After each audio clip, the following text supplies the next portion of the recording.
অল্প বয়সে পেয়েছেন বিশ্বজোড়া খ্যাতি, তাও আবার জনপ্রিয় ফ্র্যাঞ্চাইজি পাইরেটস অব দ্য ক্যারিবিয়ানে অভিনয়ের মাধ্যমে সময়ের সাথে সাথে পার করে ফেলেছেন জীবনের ৩৯টি বছর। মাঝে বছরখানেক শোবিজ অঙ্গন থেকে নিয়েছেন বিরতি। বলছি ব্রিটিশ অভিনেত্রী কিয়ারা নাইটলির কথা। এবার আসতে চলেছে তার অভিনীত ব্ল্যাক ডাভস 2। প্রথম কিস্তির সাফল্যের পর দ্বিতীয় কিস্তি নিয়ে হাজির হচ্ছেন এই অভিনেত্রী। I didn't know we was taking on Captain. She's invoked the right of parley with Captain Barbosa. I'm here to negotiate. 2003 সালে Pirates of the Caribbean the Curse of the Black Pearl মুক্তির পর রীতিমতো আতঙ্কে ভুগতেন Kiara nightly. কেননা মাত্র 18 বছর বয়সে রীতিমতো তারকা বনে যান তিনি, যার ফলে সবসময় পাপারাজ্জিরা পিছু নিত তার। স্বাভাবিক জীবনযাপনে বেশ বেগ পেতে হতো এই তারকা খ্যাতির জন্য।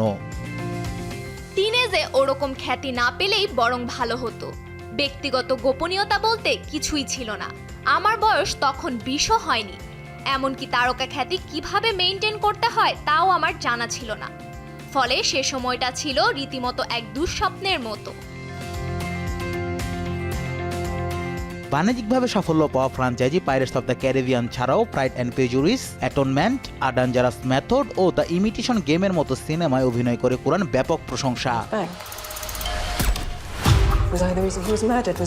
গত কয়েক বছর রূপালী পর্দায় দেখা যায়নি এ তারকাকে, তবে কিয়ারা অবশ্য সব পুষিয়ে দিয়েছেন ব্ল্যাক ডাভস দিয়ে। প্রথম কিস্তি মুক্তির পরেই বেশ জনপ্রিয়তা পায় সিরিজটি। এরই ধারাবাহিকতায় আসছে দ্বিতীয় কিস্তি। প্রথম কিস্তির গল্পে হেলেন চরিত্রে অভিনয় করেন কিয়ারা, যেখানে একজন মন্ত্রীর স্ত্রীর ভূমিকায় দেখা গেছে তাকে। ব্ল্যাক ডাভস নামের একটি সংস্থার হয়ে নিজের স্বামীর উপরই নজর রাখছেন হেলেন। প্রেম, আনুগত্য ও বৈশ্বিক রাজনীতিকে উপজীব্য করে সাজানো হয়েছে সিরিজটির গল্প। আমি নিজেই থ্রিলার বই ও সিনেমায় পার ভক্ত। ব্ল্যাক ডাভ সিরিজে আমার চরিত্রটি এতটাই চমৎকার ছিল যে মুক্তির পর দর্শকদের প্রতিক্রিয়া দেখার আর তর্সই ছিল না। শেষ পর্যন্ত সিরিজটি দেখে বেশ আনন্দ পেয়েছে দর্শক, সেই সাথে অনেক শুভকামনাও পেয়েছি।